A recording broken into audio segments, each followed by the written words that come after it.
Yo, yo, yo. Welcome to the North Shore 9 podcast presented by FanDuel. This is NS9 Live, and I'm your host, Anthony DiNardo. With me, we have Jim Rosati in the house. Back home.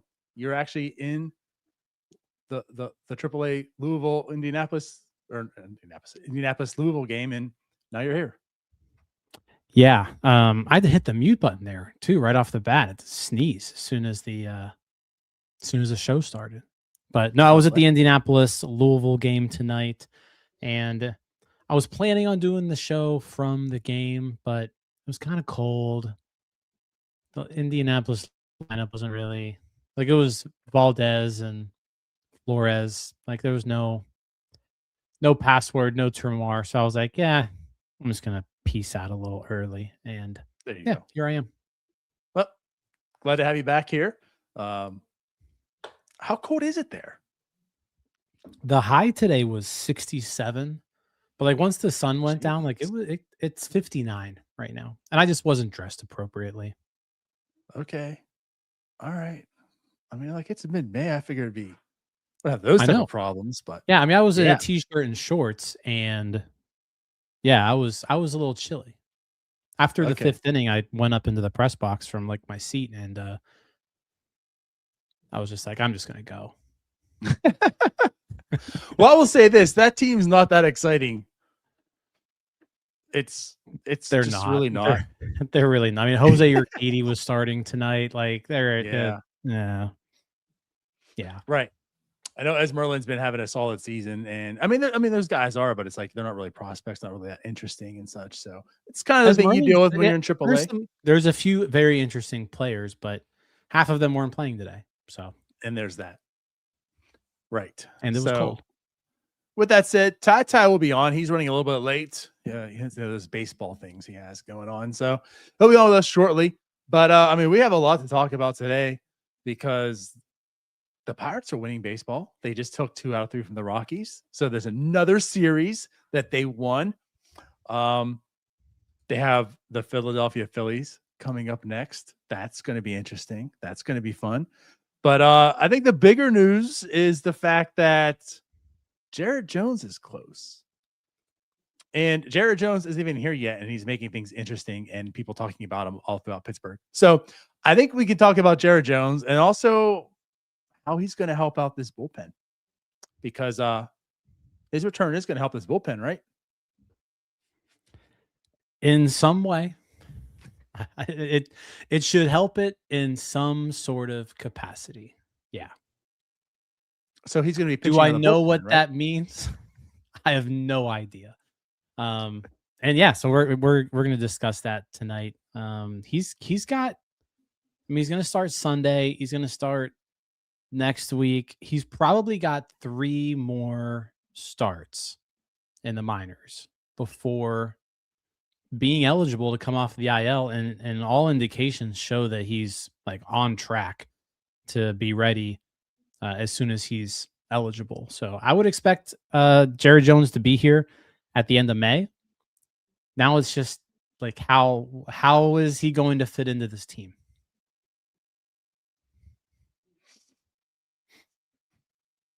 Well, if you ask him, it better be as a starter, and that's it. Otherwise, no comment. I mean, it's clear as day. His mindset is it's even silly entertaining that he should come back as a bullpen pitcher, that he is a starter. And the reason we're talking about this is, I mean, it was set up because when he had the start in Altoona, which he pitched very well, 4 innings,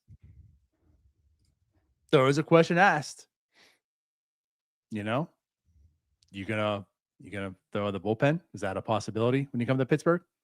And he did not appreciate that question being asked, which I'll say this, just to start off, I'll just say this.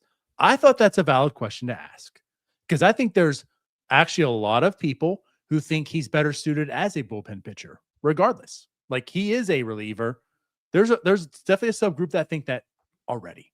Now, with him coming back after an injury, you're probably looking at innings and such. Do you want to slow play him and maybe get him in the bullpen at first and then go in the rotation? I think that's a very valid question to start off with. Yeah, I mean, I don't think there's anything wrong with the question at all. the rotation as it currently stands, is it everything you want it to be? No. Is it functioning at a good clip? Yes. Is Jared Jones one of your top 5 starters on this team right now? Probably. But like it's not a I don't know if it's a for sure yes, but I think it's a probably. I think it's a probably yes. I think it's a probably yes. I mean, Bubba is struggling. Mhm. He is struggling. I think he can put it together, but he is struggling. Carmen Mlodzinski is Dr. Jekyll and Mr. Hyde. You know, I mean, there's days he looks good, and obviously both times he's had an opener to use, he's produced. So like maybe that's the answer for him, and he can stay in the rotation as that. You know, when he has an opener, he's pitched well. When he doesn't, it's been mixed, but he's shown signs that he can be a start. Like again, like we've said this time and time again, like as a fifth starter, as is, I'm comfortable with Carmen Mlodzinski. I think he's the best option for this team as the fifth starter. So there As is of right that. now. Yeah. As of right now, yeah. But with Jared Jones coming back, I think, like you mentioned, I think he's probably top 5. But also, I think there's more to this than just that. You know, like it's not just are you one of our top 5 starting pitchers? It's also how do they want to manage his season? That's also a very valid expectation, a thing to look into. I mean, are they comfortable saying you're a starter? Let's go in here and off the bat, like handcuffs off. Or is it like, okay, let's keep you at 3 or 4 innings for a little bit, maybe doing like the Braxton Ashcraft or Carmen Mlodzinski role, like of past years, and then maybe ease in or something. I don't know. But again, I think it's a very valid question. And it doesn't seem as if Don Kelly or Ben Cherington are very committal on what that's going to be either. Well, I think that's the interesting piece is like we don't really have much clarity on the situation in any way. And Alex Stumpf wrote a really nice piece this evening on this exact same situation where he outlined like, can someone just say what's happening? Because all it's leading to is Jared Jones being asked these questions that are putting him in an uncomfortable spot. He's pushing back on it. He's not really given the best quote unquote media friendly answer. You know, he's just saying no, next question. But like when Don Kelly was asked about it, there wasn't anything like definitive said. It was, hey, we look at him as a starting pitcher long term. We're going to see how it goes. Ben Cherington essentially echoed the exact same thing. So my guess is that, I mean, we're going to get into, I think, how they're going to deploy these guys, but at the end of the day, they're going to need to get creative with some of these guys' innings. Like, I don't think you can just let Jared Jones loose and say, hey, buddy, 1 year after your surgery, go throw 120 innings, right? I don't know if that's the best answer, but I also know the best answer isn't, I mean, Carmen Mlodzinski's thrown 45 innings so far, which is half of his career high. So, like, he's going to have to be watched innings wise at some point later this year. Braxton Ashcraft is at 49 innings. The most he's ever thrown in a season is 118 ish. So like he's all like there's 3 guys in this rotation now between Jones, Mlodzinski, and Ashcraft where I don't think you can let any 3 of these guys just loose, right? Like you're going to have to figure something out with all 3 of them.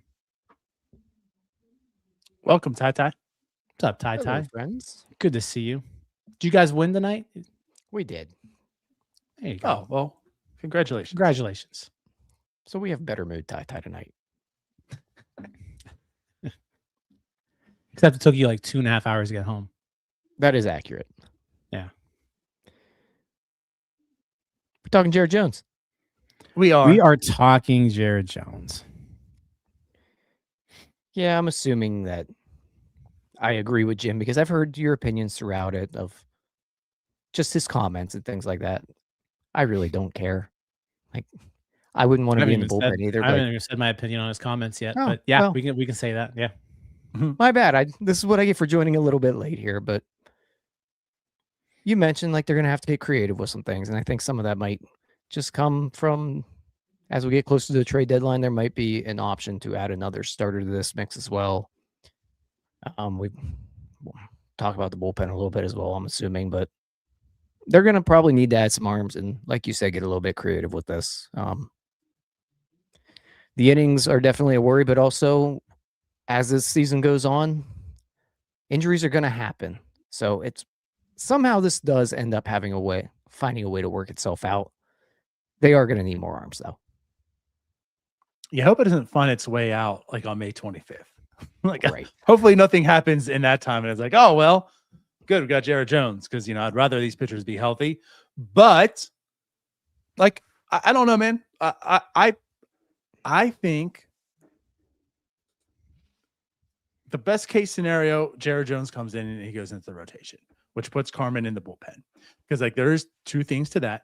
Now, Jim, like you mentioned about the 120 innings, like, I think Jared could probably handle a decent workload this year. He's coming back end of May. So rest of the year as like a starter. I don't think it's like I'm not as alarmed with him as I am like with Carmen right now, like the innings he's getting and how he's going to finish the year, or like with Braxton Ashcraft and such. I'm a little less worried on Jared in that sense, as far as like innings, but he is coming off of a major surgery. Like that's the worry for him. So you're kind of monitoring him. So that's why the easing part could make sense. But yeah, like Jared Jones coming in, sliding into that rotation as the fifth starter, Carmen going back to his role he excelled at, into that long guy, in the bullpen and such. You can get creative with him, right? But majority of the time he's using like in a long situation. That, like you said, that fixes two problems with one stone here. This bullpen has been not good, especially with the righties. Carmen helps that. Doesn't solve it, but he helps that and helps it in a big way. And it's like you said, Jim, like this rotation's still good. Like this is like, it's not really Jared Jones is like solving a problem with the rotation. The rotation isn't a problem by any means, even with Carmen and Bubba as 4 and 5. But the ceiling that Jared Jones possesses, you can make this rotation be really, really good to just elite level. And so again, like it's not a problem, but you can make this rotation go to the next step with the Jared Jones and help solidify that bullpen a little bit by having Carmen back there. And yeah, like this team just got so much better with one transaction. Yeah, I want to answer a couple questions too in the comments here. Christopher asked, "What's the earliest date Jones can return?" I want to say it's May 25th, 60 days after opening day, which was March 26th. March has 31 days. April is 30 days. So May 25th, Jared Jones is eligible to come off of the IL. And it, you make a good point where the righties on this team and the bullpen specifically just aren't getting the job done. You put Carmen Mlodzinski in that mix, and all of a sudden you feel a whole lot better about some of your bullpen. Ethan actually confirms May 24th. May 24th, he's eligible. Thank you, Ethan. This is where things get interesting though, because if there's a lot of talk about like, do you maybe go with a piggyback situation where you use Jones and Mlodzinski to get through 7 innings, just the two of them.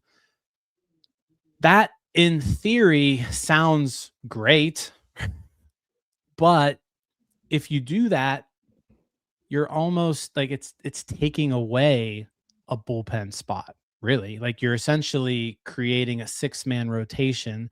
You're removing a reliever, and it's not really like doing that doesn't really solve your bullpen problem. Like if the idea is, hey, I'm going to inject another arm into this rotation, by doing that, it's going to bolster our bullpen because we're going to be able to move Mlodzinski or Jones into the bullpen, and it's going to fix a lot of problems. Doing the piggyback situation doesn't really do that. It's a very minimal impact. Yeah. Yeah, because depending on the length there. Now, if they're going 2 to 3 innings each, then you may be able to squeak in like one more 1-inning bullpen appearance kind of in between starts. But then you're asking Jared Jones to do something he's never done. Like, again, you got to think like these are also people. Like, you can't just say, oh, we'll just do it like this. Like, Jared Jones has never been asked to do that before. Carmen Mlodzinski's never been asked to do that before. So these guys, you can't just say, oh, we're going to do this and it's going to work out perfect, because these are then you're putting them in situations they've never been in. So yeah, I don't know, but they are going to have to figure out something. And like I said, Ashcraft is going to need his innings limited. Mlodzinski's going to need his innings limited. Jones, I'm not sure what the plan is there. He could probably throw 120 innings this year if you really wanted him to, but I don't know if they want him to or not. Do you maybe have does the 4 and 5 spot kind of rotate between all three of them, and then the weeks where one of them is off, that guy's a reliever, but then again, you're asking them to just kind of be put into weird situations. Right. I do. And about the Mlodzinski and Jones piggyback, I don't love that one because Mlodzinski's too valuable in a middle relief spot to me right now. This team needs that really badly. And the other part is those two aren't different enough for me to want to piggyback them. If I'm going to do that, I want someone that looks different than Jared Jones. Probably throws from the left side, or just more of a junk ball type of guy. Those two aren't the two I want to do it with. I do wonder if maybe the opener might be an option with Jared Jones, where you can maybe keep him to 5 innings to start and maybe go with an opener. But again, you need another arm for that. I don't know who that guy would be, but I wonder if that might be something they look at. Yeah, I think the only, in my mind, if you want to at least ease him into it, I'm talking about Jared Jones, because again, at the end of the day, I think when it comes to July, August, September, if all things go well, he's the starter. Is that fair to everyone? Are we looking at this there's possibility that he is in the rotation? If they're even debating this, that he's in the rotation, the part of the year. I'm sorry, bullpen. Is there any thought process that he's going to be a bullpen pitcher the full year, or is it they're going to ramp him up? What are your guys' thoughts? Well, I think they're ramping him up right now. He just pitched 4 innings. But I guess he's being ramped up currently on rehab. My question though is, done, with the uncertainty, do you think there's any thought of Jared Jones going to be a bullpen pitcher the whole year? No. Okay. Otherwise, what would be the point of doing what they're doing right now? Right. You know Correct. what I mean? So I guess where I'm coming from is, I think if anything, there could be a piggyback, and it would be Jared and Carmen. And it would be Jared as the starting of the piggyback and Carmen as the guy coming in. And that way, Jim, to your point, Carmen could, maybe it's 2 or 3. That way Carmen could still go maybe one time throughout the week as well. I'm okay with a piggyback for maybe 2, 3, 4 stars, something like that, to get Jared, if he's still not to the level they want him to be at, take the full reins or whatever. I'm good with a piggyback to start off for a few starts, Jared being the starter, Carmen being the one that comes in. So that way there's a possibility that Carmen could be in the bullpen and give us an inning, throughout the week. But that's it. But that's it. So that's what I'm saying. If there's any possibility they're unsure because there might be a piggyback situation, that's how I look at it. And Jared should be the starting of it. He should give them as the length that he can go. And then when it's no longer, that's when Carmen comes in.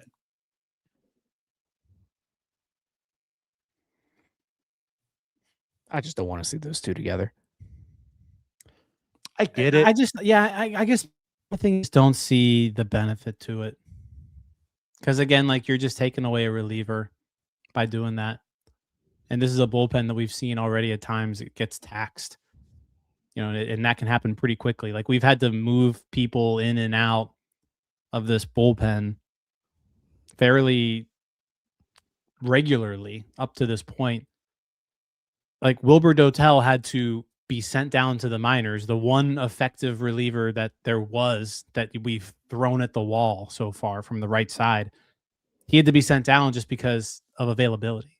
So yeah, I think piggybacking is just I don't know if that's just overthinking it or what, but if it's me, Jared Jones he goes into the starting rotation. Carmen Mlodzinski goes to the bullpen. I'm not really overthinking this too much. If everything stands as is, Jones goes to the rotation, Mlodzinski goes to the bullpen. Now you've got a righty, another right-handed relief option that you can count on, that you can trust.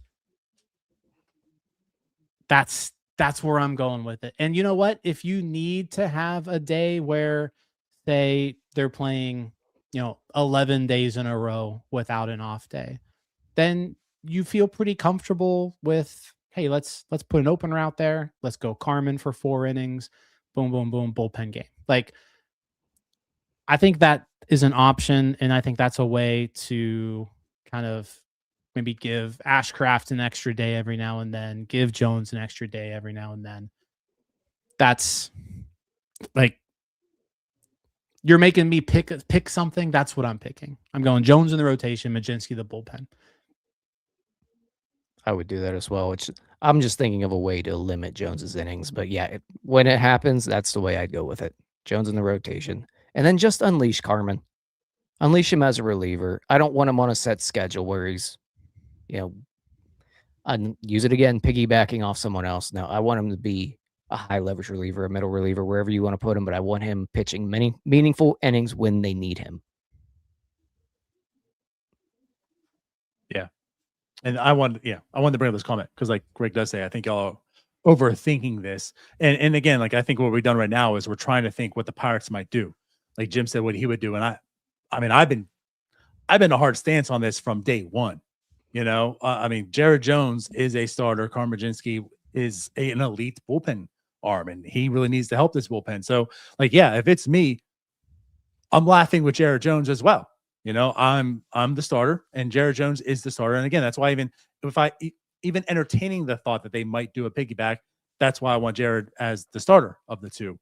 But absolutely, like, Jared Jones is a starter. Carmen Mlodzinski is the bullpen guy. We see how elite Carmen is in the bullpen, and this bullpen can really use his arm there.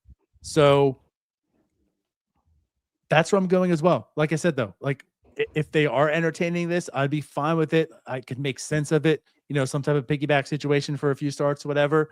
But that's what's going to make this team better. And that's why I'm excited about Jared Jones coming back. Because again, Jared Jones coming back, doesn't matter what you're debating right now. If he's in the bullpen, if he's in the rotation, whatever, he makes this bullpen better because someone's going to go in the bullpen if it's not him. And it's probably Carmen Mlodzinski. And Carmen, we know what he can do.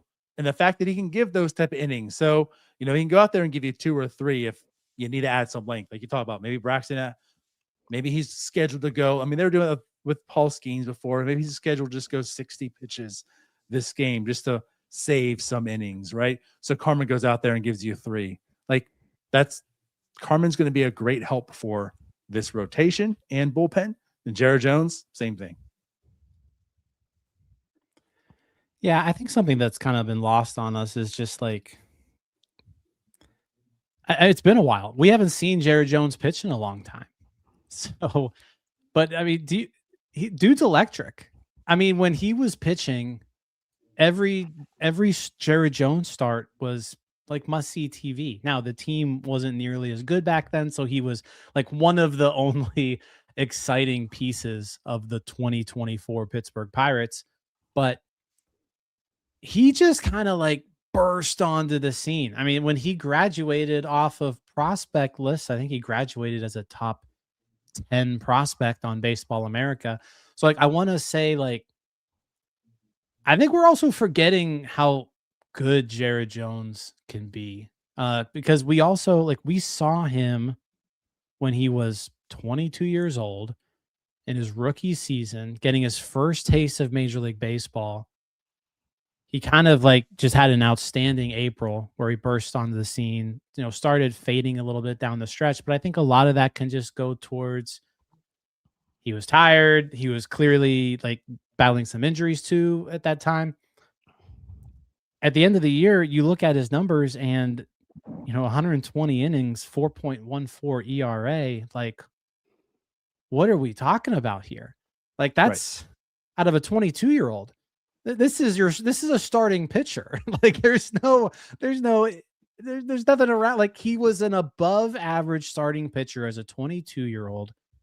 Now, if by all accounts and from what I've seen, like, he looks pretty good right now. Like the stuff looks good, the command looks good, the field of pitches look good. Obviously, he still needs to, go a little bit deeper in the games. He needs to check off some boxes, right? He needs to like there are some things he needs to do before he's major league ready again. But I think we're forgetting how good Jared Jones is. I like when people say like he's be really good in the bullpen. Well, like we already have seen him as a starter, and he was a pretty good starter. And at times, like able to take over a game. And can I just add one sentence to that? Imagine that's your 4th starter. Or 5th.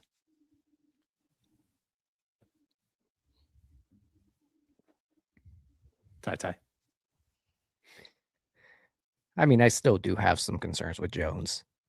He is a 2-pitch pitcher, but absolutely he needs to be in the rotation. My concerns are more of the durability, and they're going to have to be careful with him. He doesn't have the size to really eat a lot of innings. He throws so hard. I just have durability concerns with him, so I can understand where people are coming from with the bullpen thoughts, just of a way to keep him healthy, but you can't live in your fears. You got to let this guy go and pitch the way he pitches. And with that comes some risk, but absolutely, I'm with you. It's got to be in the rotation. Can I add this? Because I know size, the 2-pitch mix, like you've talked about your concerns, all valid concerns.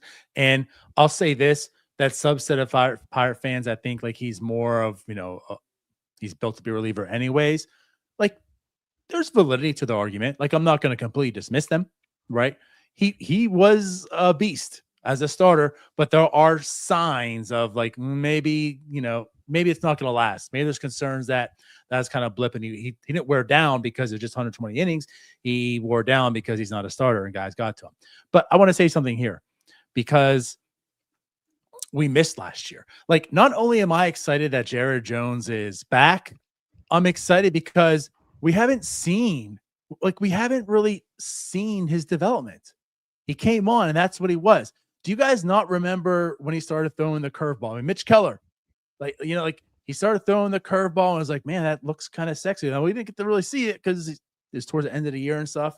Then he lost the year, but like he's even talked that the curveball, it's feeling a lot, really well right now. Like I'm not excited just because Jared Jones is back. I'm excited because I want to see Jared Jones continue to develop, continue to be like you said, Jim. He was 22 years old. They're not done.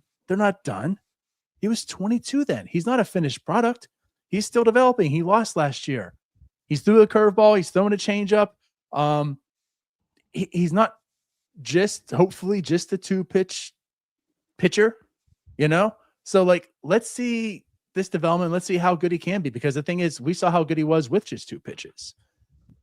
Now adding that curveball, and you got the new guy here. Like that's why we were excited about him last year with Strom and the curveball. Like we were really excited about Jared Jones. Like how's that development going to come? Now with Billy here, like maybe that still continues. So again, like that's why I'm excited for Jared Jones too. I want to see him continue to develop as a starting pitcher, because who knows what the ceiling is for him right now.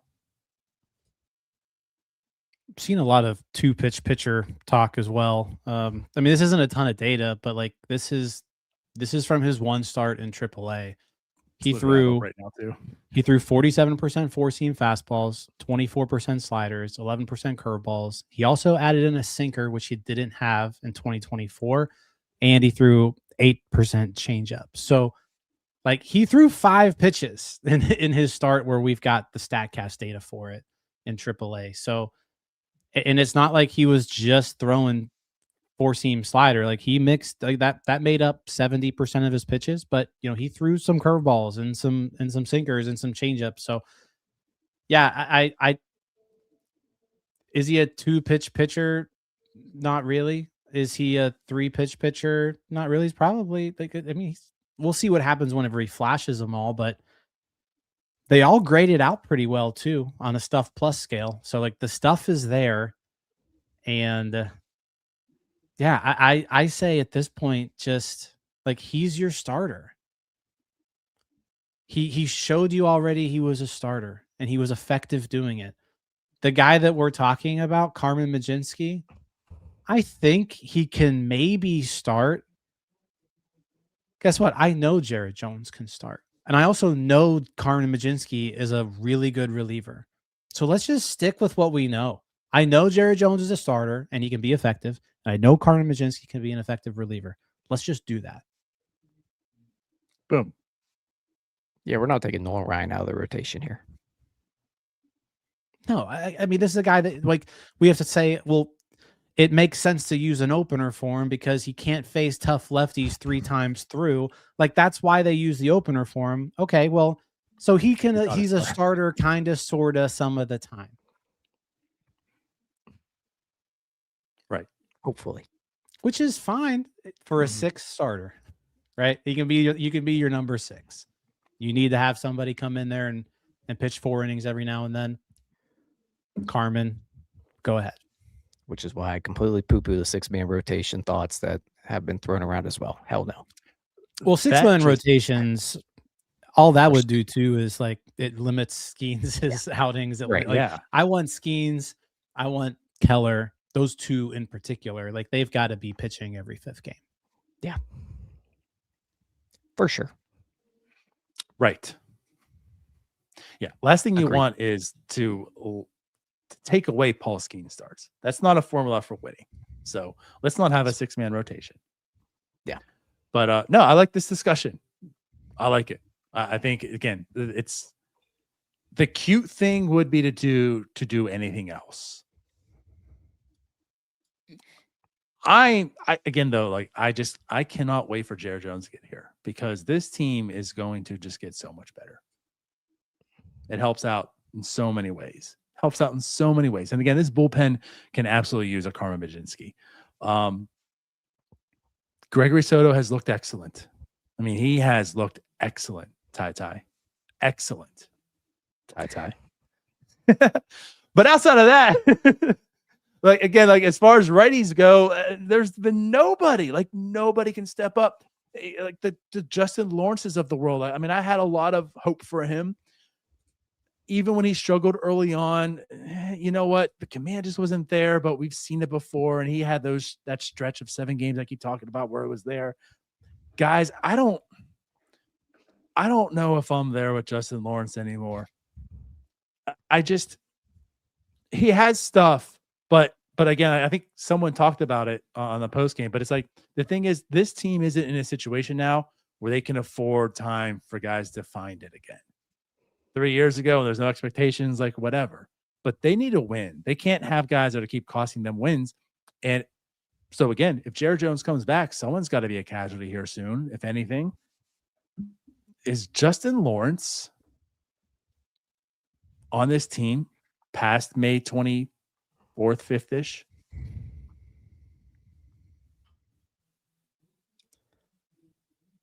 I think I we'll see. That's a good question. That's a good answer. Thanks, Jim. As of right Tune now, in next week when we'll see if Cam As of Sanders right is now, back or not. as of right now, if I had to take someone off this team, it's probably Justin Lawrence. Yeah, I'm. He's been completely ineffective. You know, the only reason why I think you could at least talk me into letting him stay on is if he's like the very last person out of the bullpen, and like you're just hanging on to him because he doesn't have options. Like, but yeah, you're getting to the point in the season where I need guys who can actually get people out, and he just hasn't. He hasn't been able to do that, and he's been consistently quite awful. Actually, he did go through a little stretch. I felt like towards the end of April where he was being effective. 1, 2, 3, 4, 5, 6, 7 straight scoreless outings at the end of April. But then May has just been, it's been a disaster. He's gotten 4 outs. He's gotten 4 outs in his last 3 games, and he's given up 7 runs. Yeah, that's not a formula for winning. It's awful. I mean, you could just send Benoit down. Right. That would be if that's the thing, is like I just want to keep as many arms as possible, then Yeah. then that's the answer. Now, I don't know if I'm ready to give up on Justin Lawrence yet, and maybe I'm crazy, but I'm still just a little bit too intrigued by the stuff. And he was good last year. Limited innings. I don't think a little bit of a Phantom IL stint would be bad for him here. Like, he's got to have some sort of minor ache and pain somewhere that we can toss him on the IL for a little bit and try to So get him you right. want to give him the Holderman? I'd be okay with giving him the Holderman. I'm not ready to give up on him quite yet. I mean, the stuff is good. The stuff is good. Stuff plus his fastball's grading out like just incredibly well this year. Slider's good. He just has no idea where it's going. And he's when he is throwing a strike, it's catching too much of the zone. Yeah, I would be okay with just moving on from him at this point. The issue is trying to find replacements because you are going to need more pitchers. Obviously, Mlodzinski can replace him now, but like you're going to need more guys over the next 4 months. And I'm glad you said that because I saying I'm ready to move on from Justin Lawrence is easy. It's absolutely easy to do, and I get it. But who's there to replace him? Like the bullpen's bad. There's guys that didn't make the bullpen because they were worse. You know what I mean? It's not as if the Pirates had like this plethora of arms that are ready to just slide into the bullpen. Like we've seen some of them. Bidwell came up there and he gave up a home run his first, appearance in here. So it's not as if there's like so many options that it's like, oh yeah, easy decision, get rid of Justin Lawrence. Let's move on to this guy because who is this guy? I mean, yeah, I guess Wilbert Otel makes a lot of sense. He was here before. He looked good, but it's not exact like he's exactly pitching well in AAA when he's been down there. Yeah, for a limited amount of time he's been up there in the majors. He looked good here, and I'm not saying he's not going to be good because he's not been great in AAA, but like he's not a sure thing either. So I mean, that's a bit of the conundrum. Like when you have a bad bullpen, the guys that didn't make it are probably didn't make it on opening day for a reason also. So it's not as if you just really go down the well and get someone to replace them. So yeah, like I wanted to bring that up just to kind of talk about these next guys because the bullpen, like I said, has been a mess. Carmen will definitely fix and help the right side. But there's been two pitchers that I think have been proving themselves to really get some more higher leverage spots. So I want to talk about them. But before we do, let's go ahead and kick it on over to Cody, and then we'll talk about these two guys that have earned their spot. This episode is brought to you by IQ Bar, our exclusive snack hydration sponsor. IQ Bar protein bars, IQ Mix hydration mixes, and IQ Joe mushroom coffees are the delicious, low-sugar, brain and body fuel you need to win your day. The Ultimate Sampler Pack is a great way for you to try all IQ Bar products and flavors. You get 9 IQ bars, 8 IQ Mix sticks, and 4 IQ Joe sticks. All IQ Bar products are clean label certified and entirely free from gluten, dairy, soy, GMOs, and artificial ingredients. With over 20,000 5-star reviews and counting, more people than ever are fueling their lifestyles with IQ Bar's brain and body boosting bars, hydration mixes, and mushroom coffees. The Ultimate Sampler Pack includes all 3. My personal favorites so far have been the almond butter chip and the iced tea lemonade hydration mix. It's just really full of flavor. I love starting my day with it, and I couldn't imagine starting my day with anything else other than IQ Bar products. Right now, IQ Bar is offering our podcast listeners 20% off all IQ Bar products, including the Ultimate Sampler Pack, plus free shipping. To get your 20% off, text MLB to 64,000. That's MLB 64000. Message and data rates may apply. See terms for details. So, like we said, the pitching's been really, really bad outside of Gregory Soto, especially for righties. Now, there was a trade that was made that brought in a guy named Mason Montgomery, who is very intriguing. Guy, he throws fire from the left side. He has amazing stuff. He just can't harness it, and we saw that early on. He was just as advertised when he came to the Pirates. But he hasn't given up a run since April 5th. he has been looking outstanding. And as it stands right now, 13.2 innings pitched, 3.29 ERA. He's not walking as many, like he's looking good. And again, he's been used as the opener for Mitch, for Carmen a few times. And like today, 3 strikeouts in the first inning. I mean, he looked excellent facing the top now against the Rockies. I understand, but top of the order, 3 strikeouts, boom. But I want to throw out another name here because this was a name that, again, he didn't make opening day roster. And I think, he's some intrigue there, but not a whole lot, but also another lefty. I think too, like you don't want all these lefties in your bullpen, but he's doing his job too. And that's Evan Sisk, guys. Is Evan Sisk done enough to not just earn like keeping his spot in the bullpen? Because I think he's certainly done that, but like, is he doing enough now where it's like, you know what? We need you in big moments. We're calling upon you opposed to all these other guys, no matter what handed we are right now.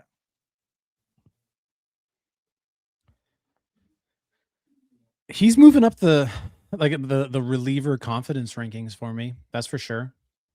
I still would put him behind Soto, Montgomery, Santana, and Matson. But the fact that we're there at this point. I mean, like but he's certainly moving his way up. The problem that I've had with Sisk all along, it was never really the stuff, because the stuff is good. He can get left-handed hitters out.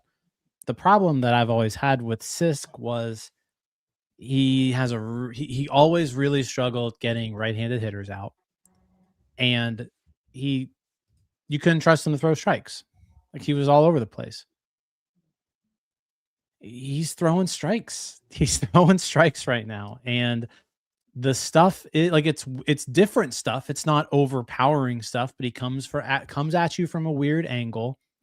His slider from, like I said, we're going to nerd out a little bit here. Gymalytics, whatever we want to call it. Evan Sisk's slider is the best pitch on the team, according to Stuff Plus. It's not even entirely close. There's no one actually, like, no other pitcher's best pitch is even close to Evan Sisk's slider. So when you have like a really, really good pitch like that, and then all of his other stuff is grading out pretty well too, and you're throwing it in the strike zone and you're around the zone, you're getting ahead of hitters. If you have a 136 Stuff Plus on your slider and you've got a hitter in a 2-strike count, you can pretty much just throw that slider wherever in the hell you want. It doesn't even have to be all that competitive a pitch. They're just going to swing and miss at it. And so, like, he's getting the job done. And yeah, it's impressive. I don't know how long he can keep it up, because this isn't something that he's shown consistently throughout his career. For the time being, he's been a really effective reliever. Yeah, that's basically my thoughts there. I'm not ready to throw him in the 7th, 8th, or 9th, really, unless it's a day that one of those guys that Jim mentioned are down. But I can't complain about him at all. He's been really, really good for how many innings now? 17? 17 innings of 17 and a third. Yeah, really good work on the mound. Like you said, he's not walking guys. I do think the Pirates are using him very well right now and putting him in spots that he can succeed.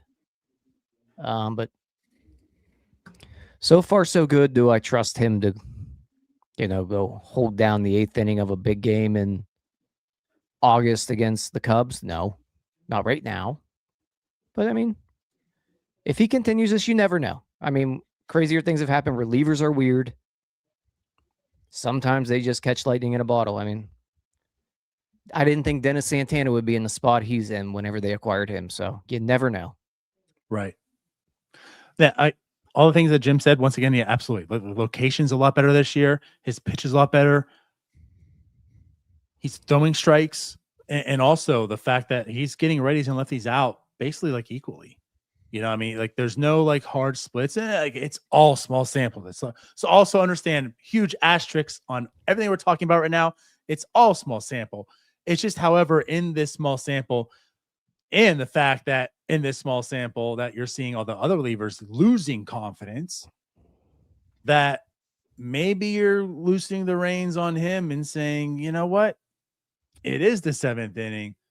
Let's get you in here because I'm feeling, and again, it might come to feel, but like I'm feeling you better right now, even though you're a lefty, than maybe Matson right now or Dennis Santana, who have struggled more recently. At least giving him some spots, give him some little crumbs here. See if you can build that trust. Again, what's the worst going to happen? Matson comes in and he gives up 4 runs. Santana comes in and gives up 4 runs. We've seen that. Not that I don't believe in either of them, but again, like he has done well against righties and lefties. He's doing everything that you're asking of from him, and he's been outstanding, just purely outstanding since being called up. Again, that 17.1 innings, 1.56 ERA. That's with an expected ERA of a 1.95 and a FIP of a 1.89. Like nothing like smoke and mirrors in it that it looks like. The pitches itself are grading out well. The stuff is grading out well. Like everything in that 14 games he's pitched looks good and has been good. I'll say this.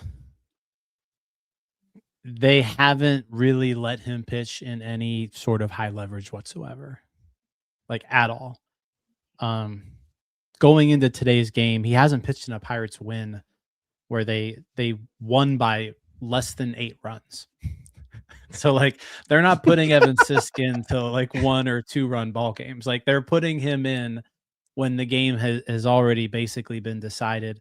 Today they had him in the 2nd inning there, which I guess you could say that's high leverage kind of, because I guess game can kind of go either direction at that point. But that was something I just while we were talking here, I was looking it up. Like he's been the 3rd least valuable reliever in the bullpen, because despite him putting up these zeros, he's not really adding to the Pirates' win probability whatsoever. So now, do I think he's earned an opportunity to be put in some more higher leverage spots? Probably. Yeah, let's try it and see how it goes, because quite frankly, no one else is like taking the reins in those situations. So give the guy who's been effective in low leverage, give him a high leverage chance or two in the next week.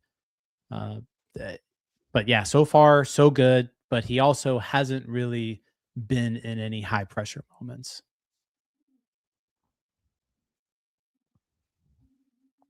Yeah, I mean, as we start to see Soto get some of those 9th inning spots a lot more frequently, I think maybe that's where you see an Evan Sisk get a 7th or an 8th inning when they have a couple lefties coming up, or someone that just doesn't hit lefties well if, it's not Mason Montgomery. But yeah, I think it's something you do when the spot deserves it. Like if there's a spot where he has a good matchup, I think he's earned the opportunity. I'm not going to write it in pen that I'm going to give this guy a 7th inning of this game. It's just going to be a case by case basis. But yeah, he's earned some opportunity right now. There you have it. And actually, I want to apologize. Because again, with Sisk, is there anything else we want to talk about Sisk? Because again, I want to talk about Montgomery, because we're talking about Sisk if he's in a situation to maybe get some. I think Montgomery is absolutely in that situation where like he deserves some 7th and 8th spots.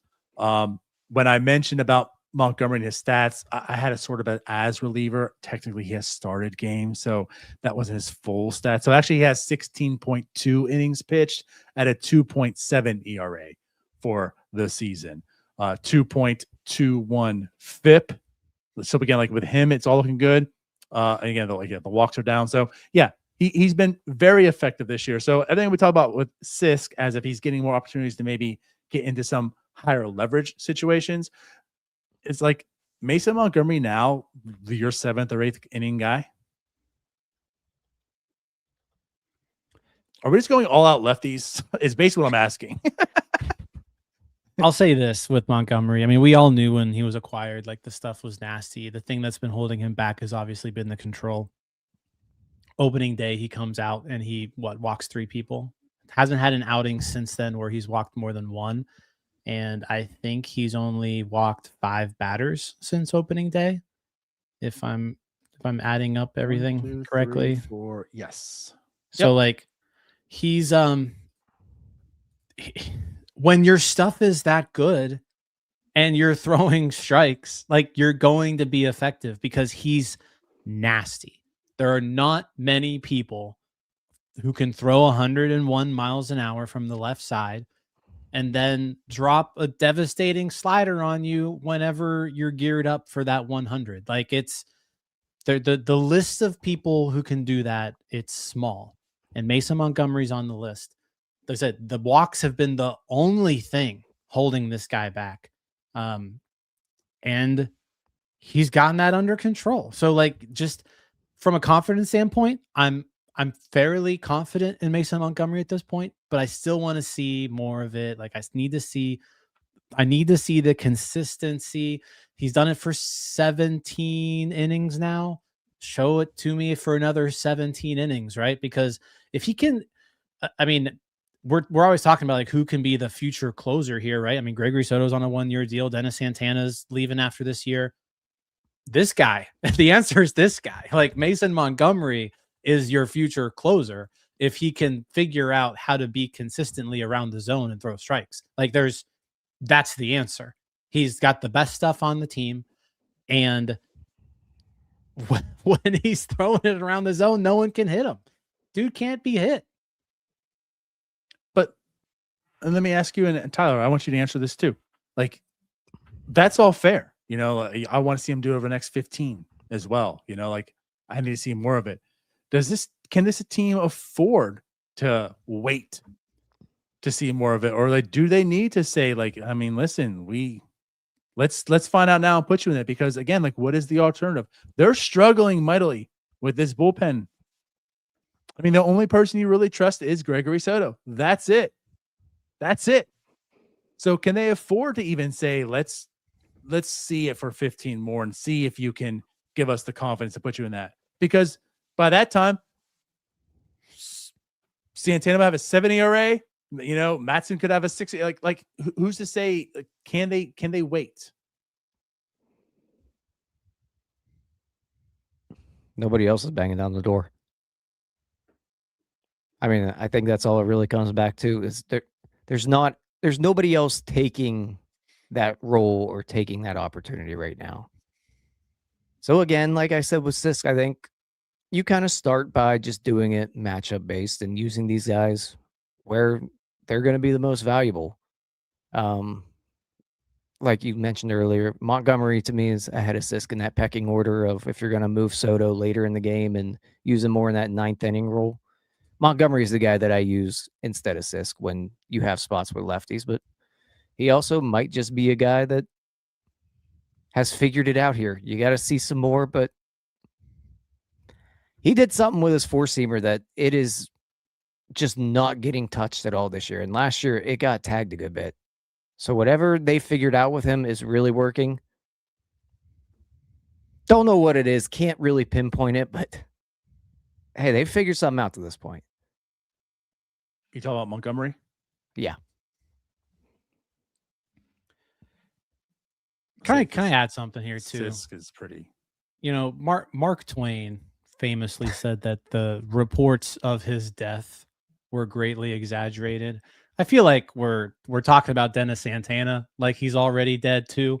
And I just want to point out Dennis Santana has given up a run in 3 appearances this season. Like this is I'm not ready to just write off Dennis Santana either. Like 3 times this year he's given up a run. Let's chill a little bit on that, I guess. I think Santana deserves a little bit longer leash before we just cast him aside. So like when we're saying, is he your 8th inning guy? Is he your like Dennis Santana is still fully in that mix. Fully in that mix. If you're telling me right now, and you know what, I'm gonna. This may be a hot take, I don't know, but you're telling me right now, hey Jim, you need to get 3 outs. Who are you sending out there? Mason Montgomery or Dennis Santana? As of right now, I'm sending out Dennis Santana. So my thing is, and that's totally fair. Who am I facing? But Who am I? but That's what it comes I down don't to. care. I don't care. Your average lineup. you don't have just 3 guys pitching 7, 8, 9 every single game. Yeah. There's going to be other guys in there. Is Mason Montgomery part of that mix now? That's what I'm alluding to. Like, Sure. and also you're going to Santana. Like, there's Matson, who also is struggling mightily this year. Like, he doesn't look, and again, like they don't look the same. That's what's a little more worrying. I feel like with David Bednar, that was a little puzzling because like things looked about the same. Like, what was wrong with him? It was kind of baffling. And you stick with that. With Santana and Matson, I think it looks different. And that's why the worry meter moves a little bit more right now. Like, I'm not writing them off either. I mean, I was here day one when that big blow up when Santana happened. Like, are you guys forgetting the 170 innings that he pitched for the Pirates when he had like a 180 ERA or whatever it was? Like, yeah, like, absolutely. But this season, the underlying stuff hasn't really quite been what you've seen from before. So there's a little bit of worrisome. And again, like with Matson. So that's what I'm alluding to. It's like, are you pushing him up there right now and getting him some opportunities in those roles? Yes. No. Montgomery? Oh, I thought we were talking about Santana. Yeah. So you're not all of them. okay. So you're I'm not saying, you're out on Santana. I'm not out on Santana. I am just going to move him into some more lower leverage spots right now because I don't want my closer pitching like 2013 Jared Hughes. He's not missing any bats. 2013 Jared Hughes without the ground ball.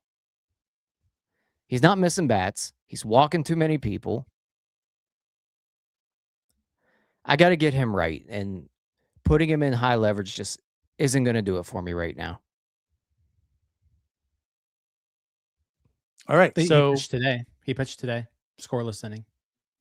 he did. And struck nobody out. But Didn't like walk classic anybody. Dennis Santana fashion. 12 pitches. Like, it was super efficient. 12 pitches, eight strikes. That's just who he is. But as long as he's doing I'm that, just not ready to like kill him off right now. No, I'm not killing him off. I'm just putting him in timeout. So again, you're giving him so you've already given someone the Haldeman treatment. You're giving Santana the David Bednar treatment right now. Just, you know what? Let's just take a step back. Just chill.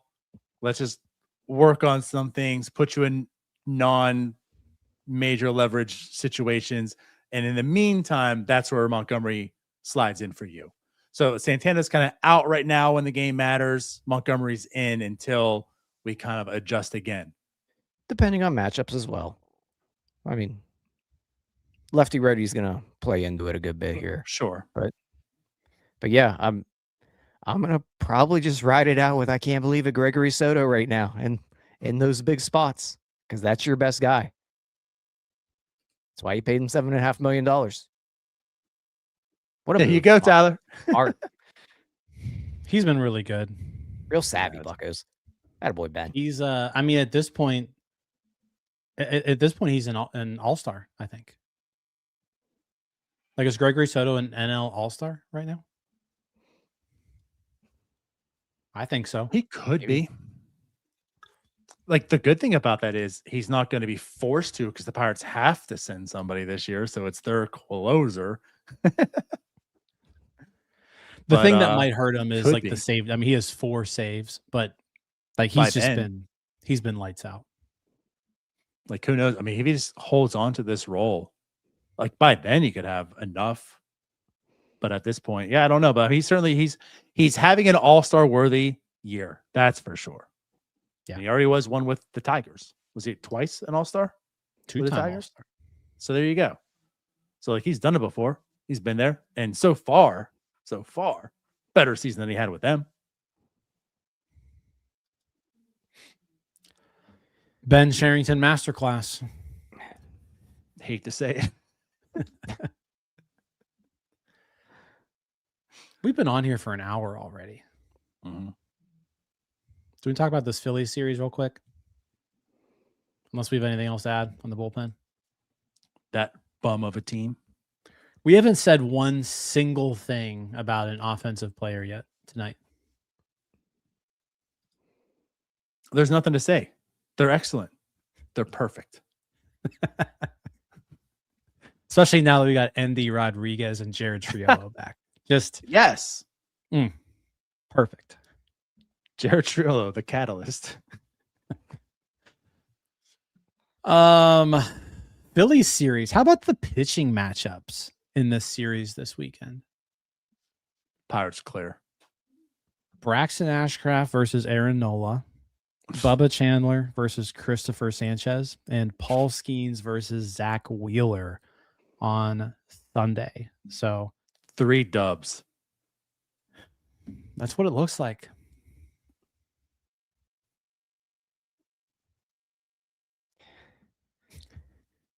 We're all looking at Tyler. Yeah. Remember, this is Happy Tyler tonight. Yeah. That second one's going to be a loss. Sorry, fellas. They're winning the first and the third one. That second one's going to be a loss. Call my shot. FanDuel has them favored tomorrow. -132 money line favorites against the Phillies and Aaron Nola. Yeah, I mean, at this point, I kind of just expect Ashcraft to go out there and go like 7 innings, 1 run. And throw like 54 pitches in doing it. Yeah. Yeah. I'm interested to see what kind of lineup they put up against Sanchez. Are we going to see Connor Griffin hitting second again? That was interesting. Will we see that traditional Pirates facing a lefty lineup? I'm intrigued with that one. Catalyst Trill leading off. Yeah. No, I like that. You're right. I mean, we that was our thing we talked about. You and I were on that show, weren't we? The post game show. Where it's like this is the time that you say, Connor, today you're leading off. Right. They did have him bat second the other night. So they are making some adjustments to that. So yeah, that will be interesting. I'm curious of who's going to lead off that game. Good call, Ty. I mean, with the way Cruz is hitting lefties, I don't know if I move Cruz too much. I think I just sit him there in the leadoff spot. But I do like Connor in the 2 spot though, because I'm against lefties. Against righties, honestly, I'm just fine with him kind of being in that 7 or 8 spot. But against lefties, yeah, move him up, because like you want to drop Brandon Lau in the lineup. Well, you're either dropping Brandon Lau or you're playing Jared Triolo. So it's like you don't necessarily want either of them up there. So yeah, I think it's a good opportunity for Connor to hit at the top of the lineup. And like I think on top of that, when you have a team that struggles more, versus lefties, having like Cruz and Connor at the top of the lineup, like, yeah, that's why in that game I dubbed them as the catalyst, and this catalyst version 1.2. Like to have 2 guys, because everything that Onel Cruz can do, I shouldn't say everything, but what makes Onel Cruz so good at leadoff spot is something that Connor Griffin can do as well. So to have 2 guys that can cause havoc on the base paths and find opportunities to find, ways to score for a team that struggles more in that sense versus lefties. Like, yeah, for sure. Having them both up there to kick things off, I think is outstanding. So I would love to see Cruz there again now, because he is hitting lefties. Yeah, absolutely. He's just a leadoff guy at all times. I understand why they do it, but historically, but again, like he's better versus lefties this year, guys. Like just go ahead and keep it. And again, it's not as if you have a whole lot of guys that are better than him versus lefties as it is. Like this team struggles more that way. So yeah, him and Connor at 1-2, I like that a lot. Let's hopefully see that Saturday. Yeah, and late in the game, having those 2 up at the top, being able to run like they can, it's fun. Like I want to see those 2 flying around the bases, like a Brian Reynolds double in the gap and Cruz on second, Griffin on first. Just watch them run. Yep. Hopefully no gas by the third base coach. Taking 2 out of 3 this weekend would be real nice. Like if you can figure out a way to go 4-2 this homestand, You like that? My one nice thing I'll say is I am happy, and it's good that Zach Wheeler is back pitching. And with that surgery he had, I mean, who knows if his career's, even going to be the same or whatnot. The fact that he's back pitching, awesome, but you're going to lose so hard to Paul Skeens, buddy. Does Paul Skeens throw a no-hitter? It's coming. Also, He Kyle seems like Schwarber he's- revenge. It does Kyle seem like Schwarber Paul revenge Skeens is on flirting game. with a no-hitter every game at this point. Like he goes like 5 He is. no-hit innings at least every start. It's incredible what he's doing right now. I think it has been like 3 or 4. Yeah. It's nuts. I think so, yeah. He's he's one incredible. With the Cardinals was 3 games past, right? Was the Cardinals one that he had a 3 earned in the first? That was like the only one he didn't have earned, right? The 3 of the 4? Yeah. Yeah. Wild. But again, Kyle Schwarber. He said no to Ben. He said no to the Pirates. And you know what? Former future Pirate Kyle Schwarber. So let's make him regret that. He's with the shitty Phillies. Yeah, let's do it. Let's do it. The Phillies All right. have, I mean, they got off that awful start and they made a managerial change and they have been playing better lately. See what happens when you make a managerial change, Neil? When you need it. All right.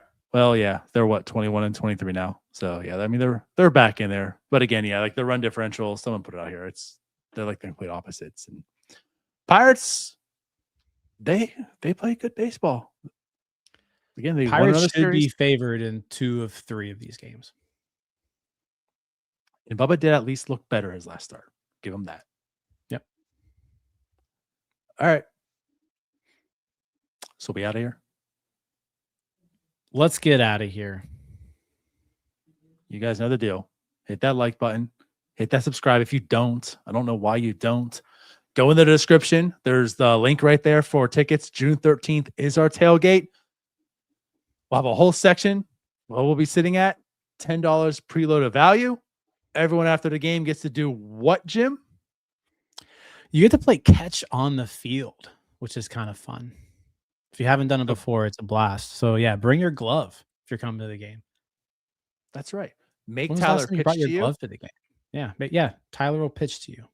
Yeah. I mean, you guys don't want. Tyler embarrass can pitch everybody. to everyone who comes. Yeah, I'll embarrass all everybody. 100, Like, all 100 of you. Tyler's Yes. pitching. yeah, I they do have remember one- though. Last time Tyler's I gonna did the approve those catch pitch on. counts are- So I did the catch on the field probably about 10 years ago or so. And you've got like free reign of the outfield when you're doing this.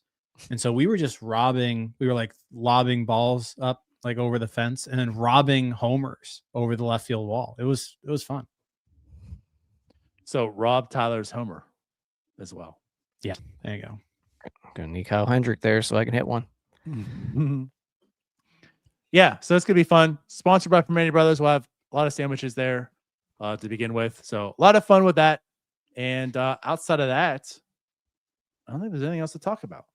We'll be back with post-game shows for all 3. Post game shows, Offbeat tomorrow morning. Make sure you're watching Offbeat every morning, watching or listening to it. It's just outstanding stuff, and it's only 15 minutes. But yeah, Alex is check awesome. Alex out every morning. All right, guys. Well, with that said, let's go ahead and get out of here. We appreciate and love you all. We'll see you guys next time. Bye-bye. Peace out, Scouts. Go Bucks. All right, that wraps up this episode of North Shore 9. Thanks so much for tuning in. Whether you're listening on the podcast or catching us on YouTube, if you enjoyed the show, please give this video a thumbs up and don't forget to hit that subscribe button if you haven't already. It really helps us grow. And if you're listening on the podcast, a quick review goes a long way in helping others find the show. Plus, be sure to tell a friend about us. There's always room for more here in the NS9 community. And for those looking to support us a little more, consider joining our Patreon, become an MVP member, and get exclusive perks while helping us continue to bring you more of the Pirates content you love. Thanks again for all your support, and let's go Bucks.